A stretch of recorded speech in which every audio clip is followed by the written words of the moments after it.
வணக்கம் மக்களே, welcome to universe voice Tamil. இன்னைக்கு நம்ம என்ன பார்க்க போறோம்னா, நகைச்சுவைக்காக பெரியோர்கள் நமக்கு சொன்ன ஒரு கதையைத்தான் பார்க்க போகிறோம். தலைப்பு இளவரசன் இதா வரேன். ஒரு ஊர்ல ஒரு வணிகன், மிகப்பெரிய செல்வந்தன். அவன் பெயர் செங்கண்ணன். அவனுக்கு 7 புதல்வியர்கள் இருந்தார்கள். அனைவரும் மிகவும் அழகானவர்கள். 6 புதல்வியர்களுக்கு அழகான நல்ல செல்வமுள்ள இடத்தில் திருமணம் செய்து கொடுத்தான் செங்கண்ணன். செங்கண்ணனுக்கு 50 ஆண்டு நிறைவு விழா நடந்தது. அது பொன் விழாவாக கொண்டாடப்பட்டது. ஊருக்கே உணவளித்தான் செங்கண்ணன். மருமகச் செம்மல்கள் 6வரும், பேரன் பேத்திமார்களும் உறவினரும் நெருங்கி குழுமி இருந்தார்கள். குடும்பச் சூழலில் விருந்து, இசை விருந்து, கேளிக்கைகள், ஆடல் பாடல்கள் எல்லாம் நடைபெற்றன. அங்கு 7 புதல்வியர்களும் வந்து தங்கள் குடும்பத்துடன் வந்து பங்கு கொண்டனர். ஆனால் 7வது புதல்வி நந்தினியும் அங்கு வந்திருந்தாள். அவளுக்கு திருமணம் ஆகவில்லை. அப்போது விளையாட்டாக செங்கண்ணன் தனது புதல்வியர்களிடம் ஒரு கேள்வி கேட்டான். கண்மணிகளே, உங்கள் வாழ்வு இன்பகரமாக இருக்கிறதா? அந்த இன்பகரமாக ஆக்கியதற்கு யார் முக்கிய காரணம் என்று நினைக்கிறீர்கள்? நீங்கள் இன்னும் ஏதாவது விரும்புகின்றீர்களா என்று கேட்டான். புதல்வியர்கள் 6 பேரும் அவன் குறிப்பு அறிந்து இனிமையாக பேசினார்கள். எங்கள் வாழ்வு எவ்வளவோ இன்பகரமானதாக இருக்கிறது. அதற்கு பலர் உதவினாலும் அடிப்படை காரணம் எங்களை பெற்று வளர்த்து எங்கள் நல்வாழ்வில் ஓயாது அக்கறை கொண்டு செயல்படும் எங்கள் தந்தையாகிய தாங்கள்தான். எங்களுக்கு இப்போது இருக்கும் ஒரே விருப்பம் நீங்கள் நீடோழி வாழ வேண்டும் என்பதே என்று அவர்கள் தன்னலத்துடன் புகழ் பாடினார்கள். இது கேட்ட செங்கண்ணனுக்கு மனம் என்ன சொல்வதென்றே தெரியவில்லை. அவ்வளவு பெருமிதமாக இருந்தான். ஆனால் 7வது பெண் நந்தினி மட்டும் அமைதியாக இருந்தாள். உடனே அவள் செங்கண்ணன் நோக்க பேச ஆரம்பித்தாள். தந்தையே, துன்பம் எப்படி இருக்கும் என்பதை நான் அறியவில்லை. ஆகவே என்னுடைய இன்பத்தை அளவிட முடியாது. அந்த இன்பத்திற்கு பல காரணம் இருக்கலாம் என்றாலும் அதற்கு அடிப்படை எனது நற்பேறு என்றுதான் எண்ணுகிறேன். எனது ஒரே விருப்பம் என்றும் தங்களிடம் எனது நேசம் மாறாது இருக்க வேண்டும் என்பதுதான் என்று சொன்னாள். இவ்வளவு நேரம் தன் 6 புதல்வியரிடமிருந்து புகழ்மொழிகளை கேட்டவனுக்கு இந்த நந்தினியின் மெய்யுரை மனக்கசப்பையும் சீற்றத்தையும் உண்டு பண்ணியது. ஓ, அப்படியா செய்தி?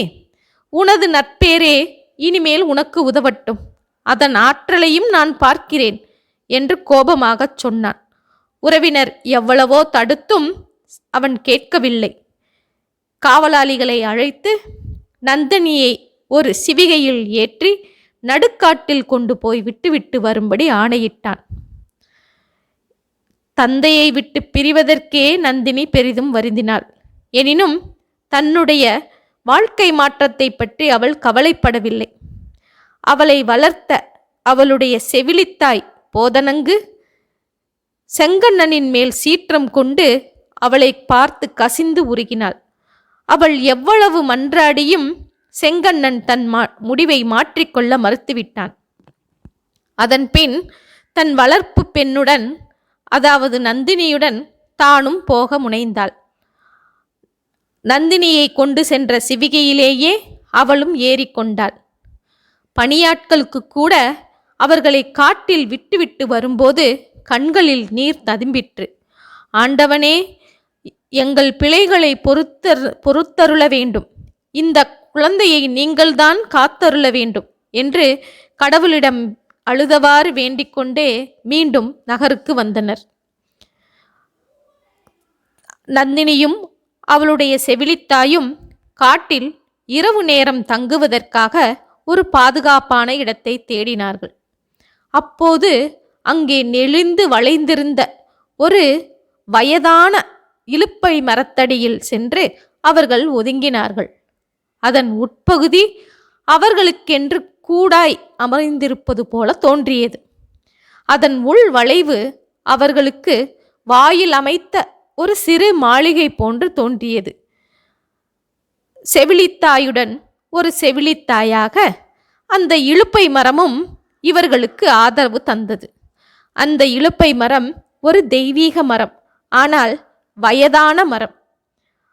சரி, நந்தினியிடம் ஒரு நாள் உணவே இருந்தது. அதை அவர்கள் உண்டனர். மரத்திற்கு உள்ளேயே இரவு நேரம் கழித்தனர். காட்டிலுள்ள கொடிய விலங்குகள் எல்லாம் நாற்புறம் இருந்தும் வந்து மரத்தை சூழ்ந்து கொண்டன. உள்ளிருக்கும் மனிதர்களின் வாடையை மோப்பத்தால் அறிந்து அதை சுற்றி சுற்றி வந்தன.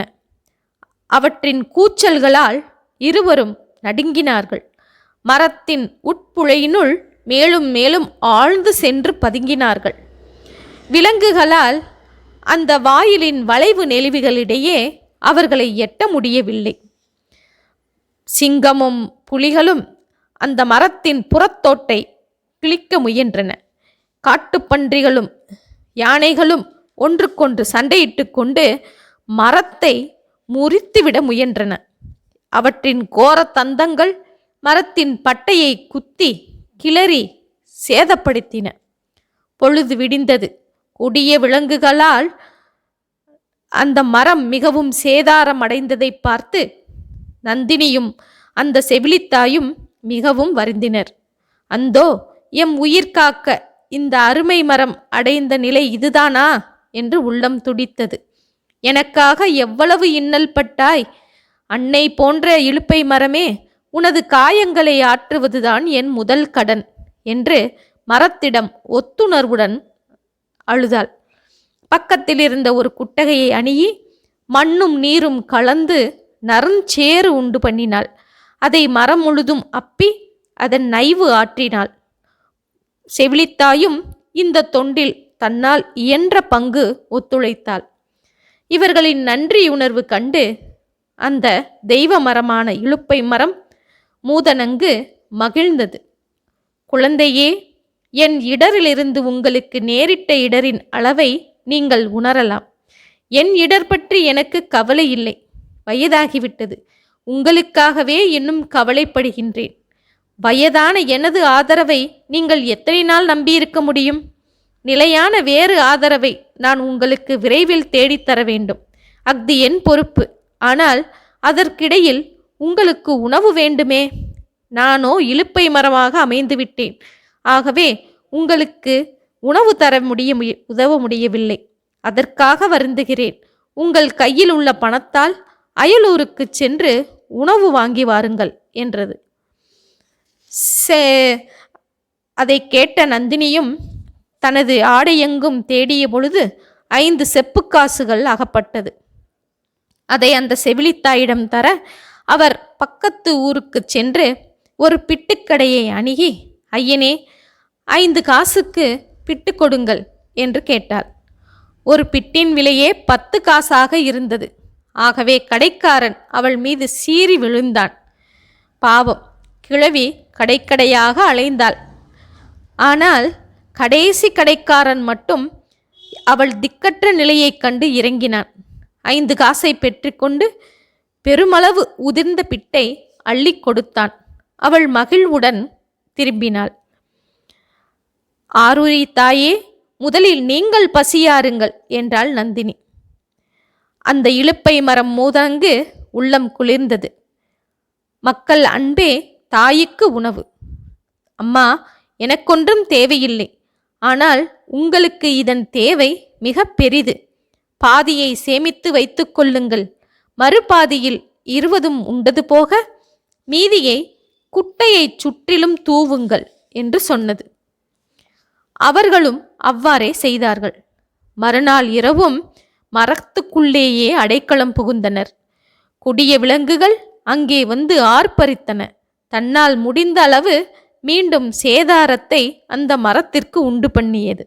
ஆயினும் நள்ளிரவுக்குள் அதன் அழிவு பெரிதானாலும் ஒரு நிகழ்ச்சி அந்த மரத்துக்கு பாதுகாப்பளித்தது. விலங்குகளின் ஆரவாரம் சட்டென நின்றது.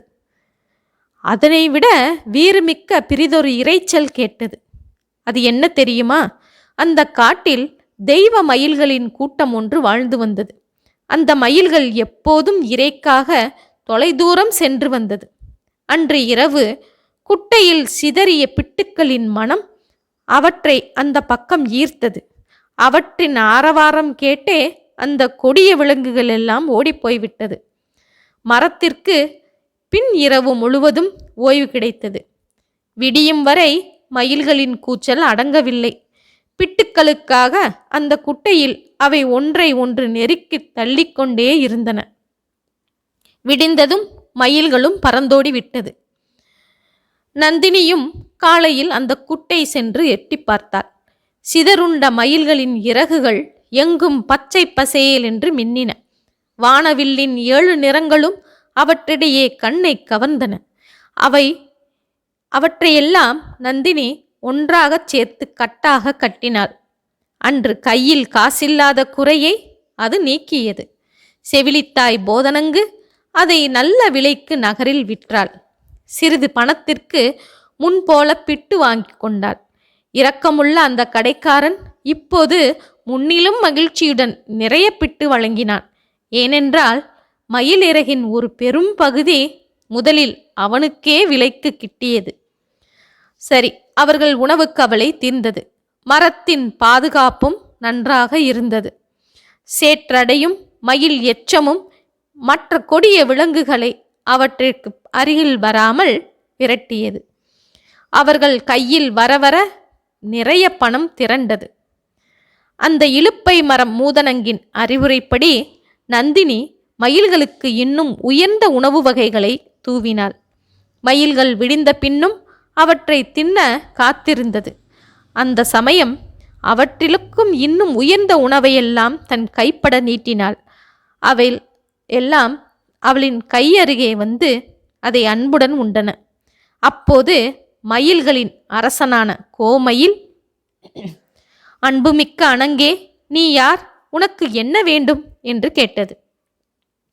தெய்வ பறவையே, நான் என் தந்தையால் புறக்கணித்து ஒதுக்கப்பட்டவள். இந்த காட்டில் துணை இல்லாமல் இடமில்லாமல் தவிக்கிறேன் என்று சொன்னாள். சரி, உனக்கு என்ன வேண்டும் என்று கேட்டது மயில். எனக்கு தங்க ஒரு குடிசையும் வாழும் வாய்ப்பையும் செய்து தர வேண்டுகின்றேன் என்றாள் நந்தினி. சரி, மறு இரவே இதை செய்து தருகிறேன் என்று கோமயில் வாக்களித்தது. அன்று வழக்கத்திற்கும் மிகுதியாக உயர்ந்த உணவுகள் அந்த குட்டை சுற்றிலும் கட்டி வைக்கப்பட்டது. ஆனால் அன்று மயில்களின் ஆரவாரம் எதுவும் கேட்கவில்லை. அவர்களும் மரத்துக்குள்ளிருந்து கொண்டே என்னவோ ஏதோ என்று வியப்படைந்து கவனித்து கொண்டிருந்தார்கள். விடிந்ததும் விடியாததுமாக அவர்கள் வெளியே வந்தபோது கண்ட காட்சியை நம்பவே முடியவில்லை. அவர்கள் முன்னால் மன்னர்களின் மாளிகைகளை விட வனப்புடைய மாளிகையும் மலர்ச்சூழல்களும் காணப்பட்டன. அவர்கள் வியப்பு அடங்கும் முன் அதற்குள்ளிருந்து தெய்வப்பெண்கள் போன்ற பணிப்பெண்கள் வந்தனர். உங்கள் மாளிகைதான் இது, உள்ளே வாருங்கள், எல்லாம் சித்தமாய்விட்டது என்று அவர்கள் இருவரையும் அழைத்துச் சென்றனர். அங்கே மாளிகையில் வசித்த நந்தினி அந்த தெய்வ இலுப்பை மரம் மூதனங்குக்கு மட்டும் தினந்தோறும் சென்று வழிபாடு ஆற்றி கனிவுடன் அதை பாதுகாத்து வந்தாள். அதை மட்டும் அவள் மறக்கவே இல்லை. காலம் சென்றது. காலம் நந்தினியின் வாழ்வின் மீது புத்தொளி பரப்பிற்று. அதே சமயம் அவளை புறக்கணித்த தந்தையின் வாழ்வின் மீது சீற்றம் காட்டியது. செங்கண்ணனின் செல்வம் கரைந்து வந்தது. அவன் கப்பல்களில் பல சூறாவளியில் சிக்கி அழிந்தது. அவன் வீழ்ச்சி அடைந்தான். மனைவியும் 6 புதல்வியரும் அவனும் கையில் காசின்றி உதவுவார் இல்லாமல் திண்டாடி திரிய வேண்டியதாயிற்று. இந்த சமயம் நந்தினி மயில்கள் வந்து மொய்த்ததல்லவா ஒரு குட்டை, அதை ஒரு அழகான குளமாக்குவதற்கு விரும்பினாள். அதற்காக ஊரெங்கும் கல் தச்சர், கொத்தர், கூலியாட்கள் ஆகியவர்களையெல்லாம் வரவழைத்தாள். வேலை மும்முரமாக நடக்க இருந்தது. அப்போது காட்டு மாளிகையின் புகழும் அதன் தலைவியான இளம் சீமாட்டியின் புகழும் அதற்குள் எங்கும் பரவியது. குளத்தின் பணியில் அமர்ந்தவர்களுக்கு நல்ல கூலி கிடைக்கின்றது என்கிற செய்தியும் எங்கும் தெரிய வந்தது. நல்வாழ்வுக்காக அலைந்த செங்கண்ணனுக்கு குளப்பணியில் கூலி வேலை பெற்று பிழைக்கும் ஆர்வத்துடன் அங்கு வந்தான். அவன் மனைவியும் புதல்வியர்களும் அவனோடு வந்தார்கள். வேலைக்காரரை தேர்ந்தெடுக்கும் பணி மும்முரமாக நடந்தது.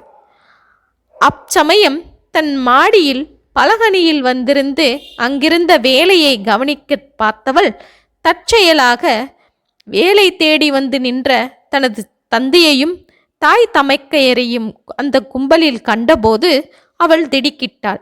உடனே பணிப்பெண்களை விட்டு அழைத்து வரச் செய்தாள். நாம் என்ன குற்றம் செய்தோமோ? இந்த மாளிகையின் தலைவி நம்மை ஏன் அழைக்கிறாள்?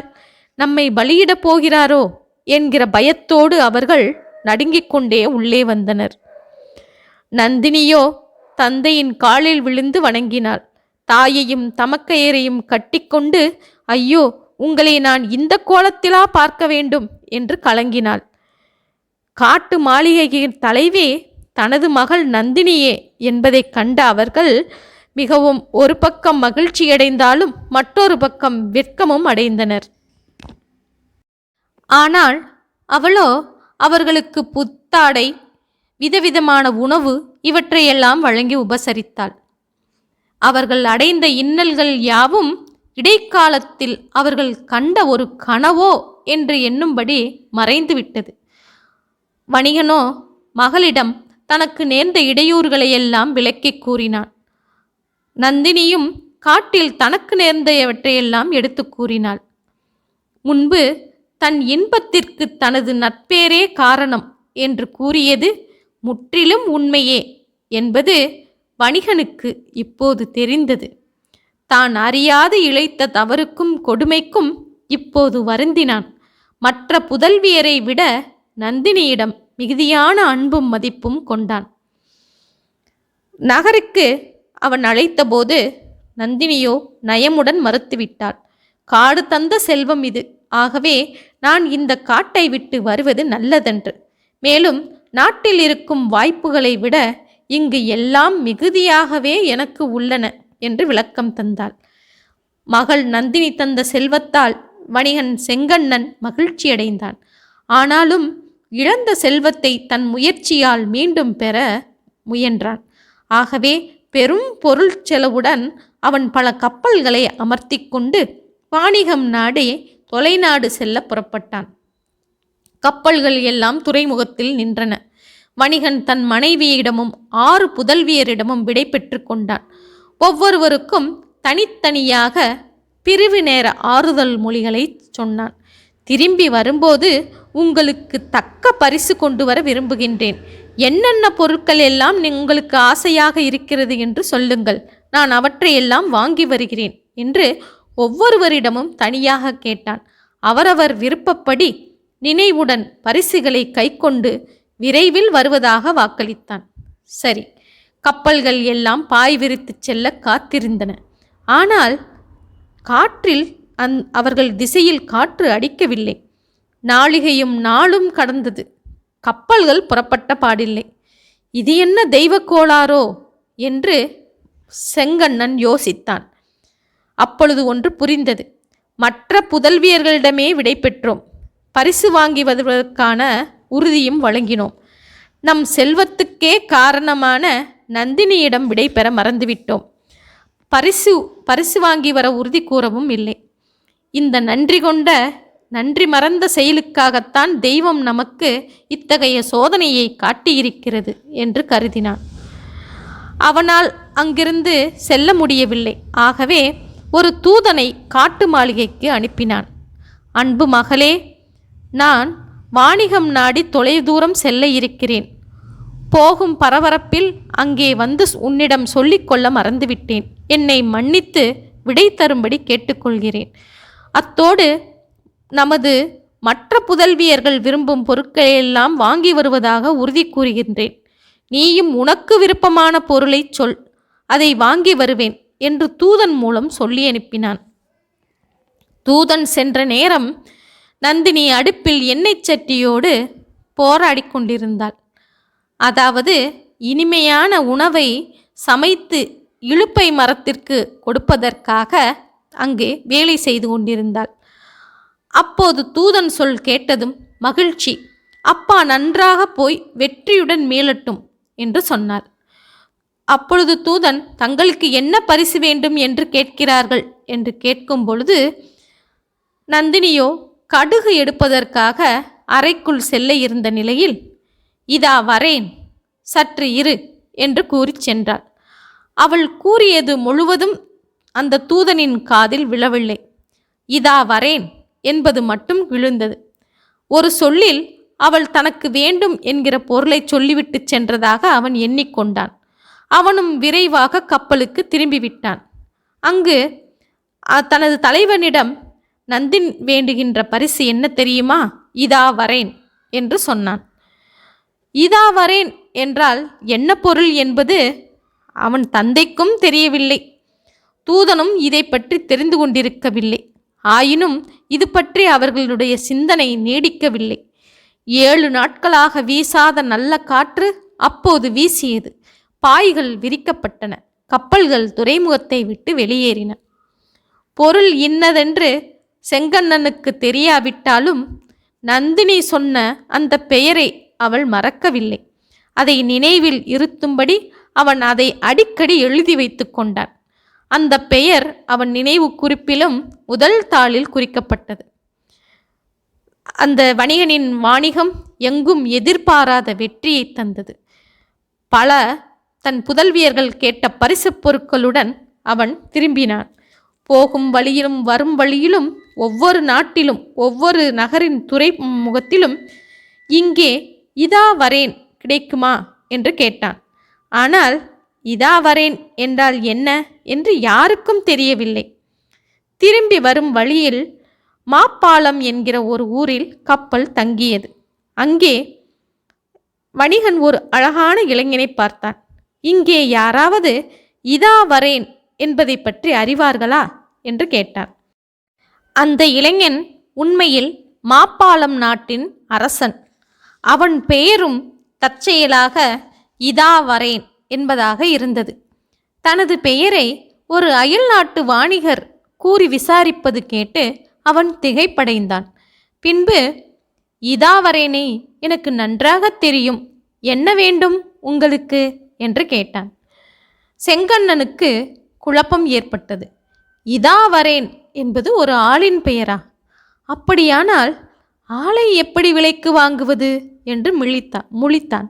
இளைஞன் இப்போது அவனிடம் விளக்கமாக விஷயத்தை கேட்டு தெரிந்து கொண்டான். தனது மகள் நந்தினி இதா வரேன் என்பதை பற்றி கேட்டதாகவும் தனது 6 புதல்விகளுக்கும் தேவையான பரிசுகளையெல்லாம் வாங்கி கொண்டதாகவும், நந்தினி கேட்டதை மட்டும் வாங்காமல் தான் வீட்டுக்கு திரும்ப முடியாது என்றும் மிகவும் வருத்தத்துடன் செங்கண்ணன் தனது விஷயத்தை பகிர்ந்து கொண்டான். இளவரசனுக்கும் என்ன சொல்வதென்றே தெரியவில்லை. அவனும் ஒரு நல்ல பண்புள்ள மனைவியை தேடிக்கொண்டிருந்தான். இந்த விஷயத்தை சொன்னதும் தனது சம்மதத்தை தெரிவித்தான். தங்கள் மகள் நந்தினியை நான் திருமணம் செய்து கொள்கிறேன் என்று சொன்னான். உடனே வணிகரும் அவனை அழைத்து கொண்டு தனது நாட்டிற்கு புறப்பட்டான். அப்போது வருகின்ற வழியில், தந்தையே, இன்பத்திற்கு பல காரணம் இருக்கலாம், ஆனாலும் அதன் அடிப்படை அவரவர் நற்பேறு என்றுதான் எண்ணுகிறேன் என்று கருத்து சொன்ன தனது மகளின் உண்மை கருத்தை புரிந்து கொண்ட தந்தை கடவுளுக்கு நன்றி சொல்லிக்கொண்டு நந்தினிக்கு அந்த இளவரசனையே திருமணம் செய்து வைத்தான். நந்தினியும் தன் மனம் போல் மாங்கல்யமாக நலமுடன் வாழ்ந்தாள். ஓகே மக்களே, இந்த கதை தங்களுக்கு பிடித்திருக்கும் என்று நம்புகிறேன். மீண்டும் இது போன்ற ஒரு செய்தியோடு சந்திப்போம். நன்றி, வணக்கம்.